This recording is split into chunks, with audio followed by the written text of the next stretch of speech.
Definisi linguistik umum disusun oleh Dewi Nawar Maulida, NIM 21081021006, kelas PPA 2B, Pendidikan Bahasa Arab, Montokhol Ilmi Al-Lughoh.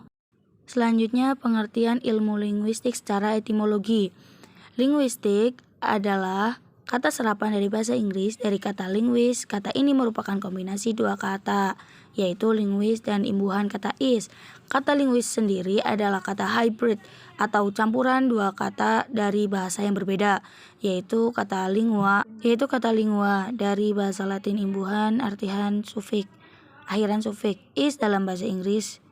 Kata lingua dalam bahasa Latin bermakna tongue atau lidah, sedangkan imbuhan is dalam struktur bahasa Inggris adalah elemen pembentukan kata yang menunjukkan arti orang yang melakukan atau membuat sesuatu. Bisa juga digunakan untuk menunjukkan arti kepatuhan terhadap suatu doktrin atau kebiasaan tertentu, sebagaimana kata-kata serapan yang ada di dalam bahasa Inggris seperti sophist, baptist, evangelis. Menurut terminologi ilmu yang mengkaji bahasa manusia, the study human of language, atau studi ilmiah tentang bahasa, the scientific study of language. Selanjutnya, letak keilmiahan linguistik. Kata ilmiah memiliki arti bersifat ilmu pengetahuan, memenuhi syarat kaidah ilmu pengetahuan, sedangkan kata ilmu atau sains bermakna pengetahuan yang mempunyai ciri, tanda, dan ciri khas. Dalam pemenuhan prinsip keilmuan, linguistik mengandung tiga prinsip untuk menjadi sebuah ilmu. Ada eksplisit, sistematik, dan objektivitas. Eksplisit yang artinya gamblang, tegas, terus terang, tidak berbelit-belit. Sistematik mengandung makna. Ilmu pengetahuan disusun secara teratur, memiliki fakta yang berkaitan, pola yang konsisten, teratur, dan ajut. Sedangkan objektivitas berarti menjelaskan apa adanya sesuai dengan fenomena yang terjadi. Wilayah kajian linguistik.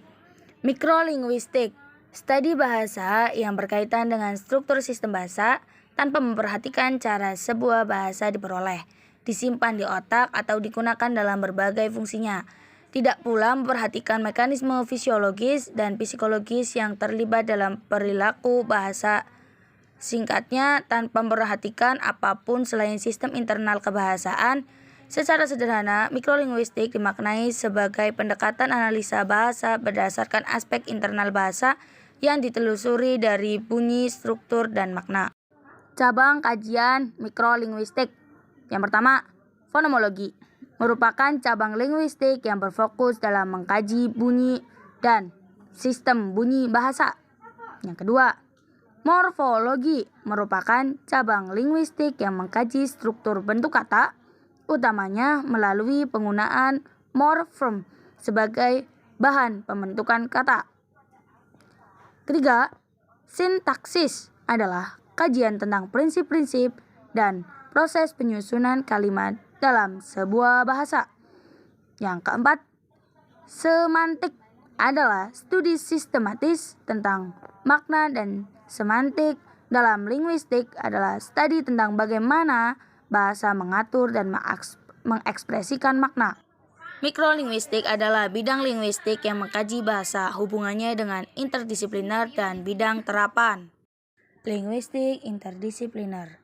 Yang pertama, pragmatik. Yang kedua, sosial linguistik. Yang ketiga, historical linguistik. Yang keempat, neurolinguistik. Yang kelima, antropolinguistik. Yang keenam, linguistik komputasi. Yang ketujuh, stilistika.